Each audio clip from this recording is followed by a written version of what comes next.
Sinasabi ni Grid na delikado yung rainbow magic, kailangan ito ng top-tier magic defense. Ito ay anti-magic shield, umatake na si Mumed at gumawa ito ng malakas na pagsabog, at tumalsik si Grid at napapasigaw ito. Napapatulala na lang at bigla na lang ito tumakbo, at sa isip-isip nito na ito ay hindi isang single-element magic. Isang multi-element, multi-hit magic na pinagsasama ang 7 attribute. Patuloy pa din sa pagtakbo si Grid at sumisigaw at sinasabi nito na huwag siyang lumapit. Makikita sa malayo ang malakas na pagsabog, at nakita ito ng mga kasama niya at sinisigaw nila ang pangalan ni Grid. Sa isip-isip ni White na pinatahimik ang battlefield sa isang pag-atake lamang. Ito ang kapangyarihan ni Lich Mumed, tumatawa at sinasabi ni White na naglilingkod sa iyo ng tama, Grid. Napapamura at sinasabi ni Pon na tapos na talaga ito. Dapat na ba siyang tumakbo ngayon? Sumisigaw at galit na galit si Jishuka at sinasabi nito na huwag siyang magsasabi ng malas. Hinahanap nila si Grid at sinisigaw ang pangalan nito. Sinasabi ni Agnes na ang mga bug na ito ay paulit-ulit. Ang mga undead ay halos wala na, at ang natitirang mga miyembro ng guild ay nakikipaglaban kay Ares at sa minor troops. Siya lang ang kapaki-pakinabang, kaya tapusin niya na ang trabaho, Mumed. Nagtataka naman si Agnes sa nakita nito sa malayo, at sinasabi ng papalapit na tao na ang brutal niya Bram.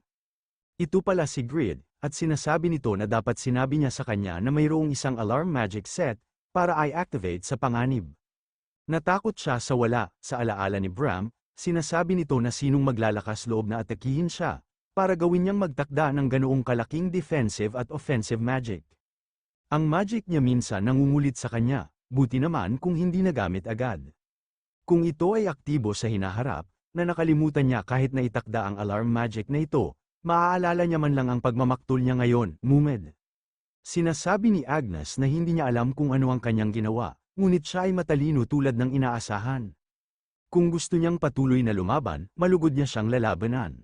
Naglabas si Grid ng maraming spell, at nakangiting sinasabi nito na yan ang kanina pa niya hinihintay. Umatake na ito at ginamit nito ang fireball at ang dark cutter. Mistulang ulan ang bumabagsak na maraming fireball at dark cutter.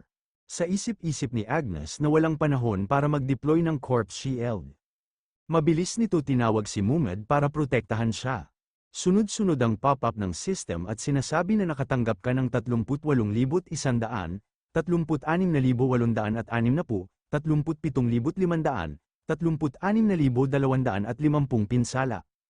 At nakatanggap ka ng 37,450, 32,250, 38,110, 31,500 pinsala.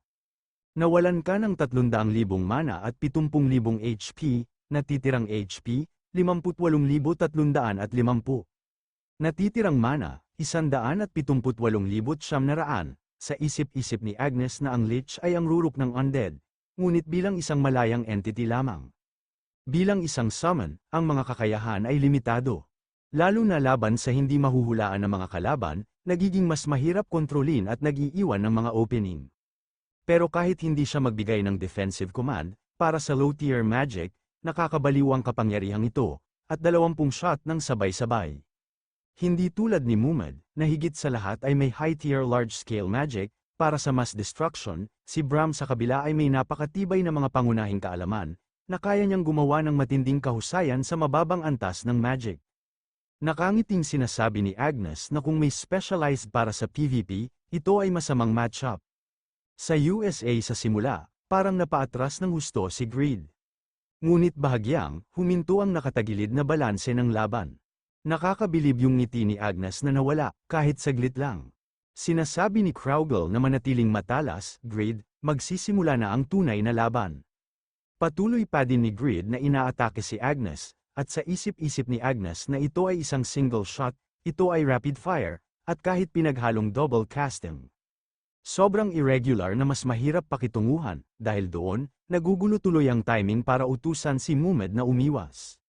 Napapaisip si Agnes kung sino ang malapit sa kanya. Ito ay Baekyo, isang Sun-level powerhouse mula sa Blood Carnival Guild.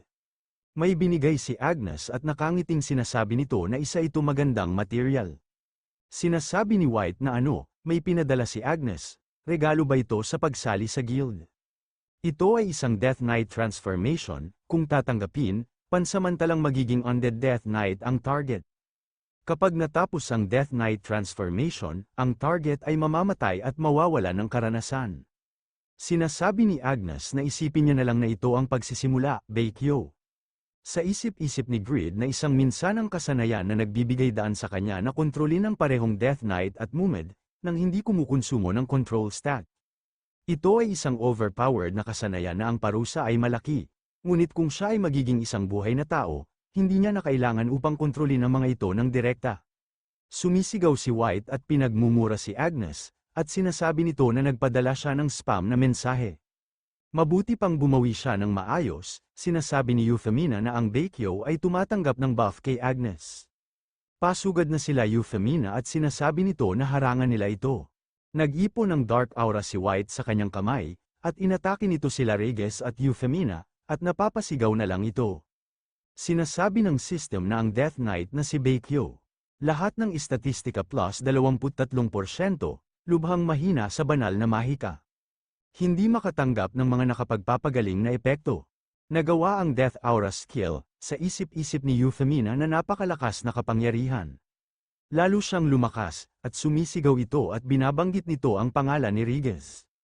May lumapit kay Euphemina at humihingi ito ng paumanhin, at sinasabi nito na sa pamamagitan ng katawan na ito, si Agnes lang ang kaya niyang pigilan. Napalingon naman si Euphemina sa nag-aabot sa kanya ng kamay, at binabanggit nito ang pangalan ni Grid. At sinasabi nito na huwag niyang sabihin na nag-aalala siya sa Mumed quest niya. Importante ba yun ngayon, kung kayang gawing Death Knight ang ibang players ni Agnes, nasa panganib din sila. Sinasabi ni Grid na kung wala siyang katawan na ganito, kakayanin niya itong mag-isa. Sinasabi ni Beredin na mukhang tapos na si Grid sa kabilang panig, kagaya sa kanila. Ang tanging bagay na kanilang pinagkatiwalaan ay naging ganoon, at ito ay nakakadismaya. Sa isip-isip ni Beredin na ang Ares Legion ay lumalakas sa panahon ng labanan, kaya kung tumagal ang oras, ang mga Necromancer ay magiging dehado. Mas matagal kaysa sa inaasahan, pero dahil si Agnes ang nanalo sila. Napalingon si Regis at White sa taas, at may umatake at ginamit nito ang Peerless Farming Ultimate, at Pounding. May bumagsak sa kalangitan at nakagawa ito ng malakas na pagsabog. Sinasabi ng system na si Baekyo ay namatay na, nagtataka at sinasabi ni Agnes na ang Death Knight na si Baekyo ay namatay sa isang atake lang.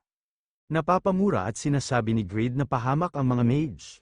Ang pagbabago ng ibang katawan, gayunpaman, ito ang gusto nila, at ang duwag na summon ang nakaalyado na walang tigil.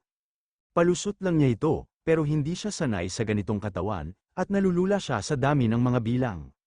May karapatan siyang tumawag ng kahit isang kaibigan lang, di ba? May dumating at sinasabi nito na tama yan, ito pala si Piaro at paatake na ulit, at sinasabi nito na ang lakas ng loob niyang kalabanin ang Overgeared King. Tikman niya ang Justice Ho, ginamit nito ang natural states. Nang laki naman ang mga mata ni Agnes sa gulat, hindi niya na namamalayan na mabilis na siya inatake ni Piaro at ginamit nito ang mortal. Napapasigaw na lang dito si Agnes, sumisigaw at galit na tinatanong ni Grid kung bakit gumamit siya ng instant heal skill. Support lang siya, at siya ang tatapos nito, nang laki naman ang mga mata ni Euphemina at sinasabi nito na patay na si Agnes. Paano naman ang Mumed quest niya? Sinasabi ni Grid na kakasabi niya lang na ayos lang na kahit hindi niya maklear ang quest. Sinasabi ni Euphemina na sinabi niya yun, ngunit dapat niyang hayaan siyang isulong ang quest. Napahawak na lang sa batok si Piaro, at hindi niya namamalayan na hindi papatay si Agnes, at sinasabi nito na sino itong katawa-tawang lalaking ito. Alam niya na hindi niya pa ginamit ang Night Summon hanggang ngayon. Dahil dyan, nakilala niya ng personal ang baliw na magsasaka sa mga kumakalat. Sa isip-isip ni Grid kung na-cancel ba ang Death Judgment. Ito ba ay ibang uri ng skill sa Immortality Passive? Sinasabi ni Piaro na isang kapangyarihan na kumokontrol sa kamatayan. Balang araw magiging malaking banta siya sa kanyang Panginoon. This time, puputulin niya na ang kanyang ulo, sinasabi ni Jishuka na tulungan din natin sila. Kung sabay-sabay silang aatake, napatalsik si Piaro sa malakas na pagsabog. Napapasigaw na lang si Grid sa sakit dahil may tumama sa kanyang bungo, at sinasabi nito na may isa pang corpse shield. Sinasabi ni Agnes na hindi karaniwan, ngunit ipagpapaliban niya ang laban na ito para sa susunod na pagkakataon. Umbrella, Rune of Deathbound, Anti-Air Defense Magic. Dumating si Beridin at tinatanong nito kung dito niya na ba tatapusin ang laro ngayon.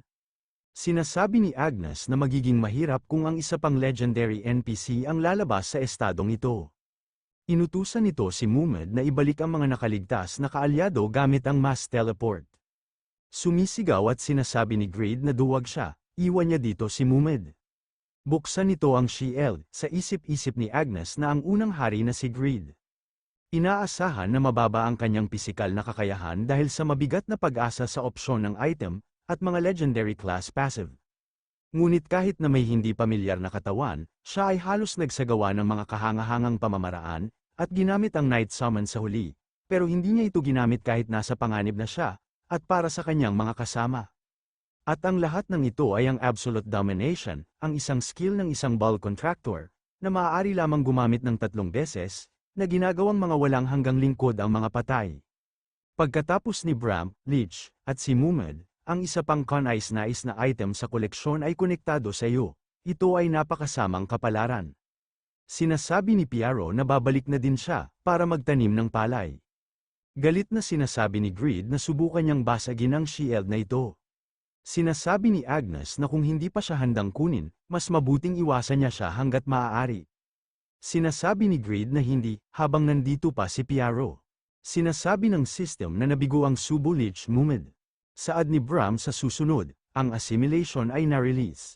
Sinasabi ni Greed na nakatingin sa kanya, type din niya si Lowell. Tinatanong naman niya si Ares kung okay lang ito, humingi naman ng paumanhin si Ares, at sinasabi nito na kung medyo mas malakas lang sana ang legend niya, natapos niya rin sana ang quest niya. Nakangiting sinasabi ni Greed na pumunta sila dito upang tulungan siya Ares, para masakop ang kaharian ng Berto sa una pa lang, kaya huwag siyang mag-alala. Hindi na kailangang maliitin ang kanilang mga resulta, dahil sa isang baliw na lalaki na nakilala nila ng nagkataon. Sumisigaw at sinasabi ni Locke na Ares, na clear din ang likod. Sinasabi ni Scott na tagumpay ang pananakop sa kaharian ng Berto. Breaking news, sinakop ng God of War na si Ares ang Berto Kingdom at umakyat bilang hari. Napakalaki ng epekto ng Berto Battle, ang tunay na kapangyarihan ng nakatagong paksayon ng bayani na si Ares ay nahayag na sa wakas. Napaka-interesante na makita kung anong synergy ang malilikha ng alyansa sa Overgeared Kingdom. Ang kapangyarihan ni Agnes at Immortal, na gumamit ng 2 dakilang paksayon bilang kanilang debut stage, ay nakakabigla. Ang impluwensya ni Greed, na ginawang pangalawang hari ang isang manlalaro, ay lumago ng husto. Ang kasikatan ni Greed, na nag-ambag sa pagiging hari ni Ares, ay inaasahang tataas pa. Ang pag-usbong ng Ares Legend, na ang mga pangalan ay hindi pa kilala, ay nadagdagan ng pagkamausisa tungkol sa mga nakatagong bayani sa hinaharap. Ngunit ang liwanag ay laging lumilikha ng mga anino. May nagsasalita at sinasabi nito na bakit ang dami niyang nakukuhang mensahe. Ito pala si Black at binabasa nito ang kanyang mensahe, at sinasabi nito na nakakabaliw ang karisma na nagsasakripisyo kahit kakampi. Black, padalhan niya siya ng guild invite. Evil ang trend ngayon, magjo-join din siya kay Agnes. Black, check niya kung na-block siya ni Beridin. Nakikiusap siya Black, gusto niyang sumali sa guild. Sobra ba ang experience nilang lahat? Sa araw ding yun, ipinanganak din ang isang bayani ng mga kontrabida, kasama ang mga dating Blood Carnival members.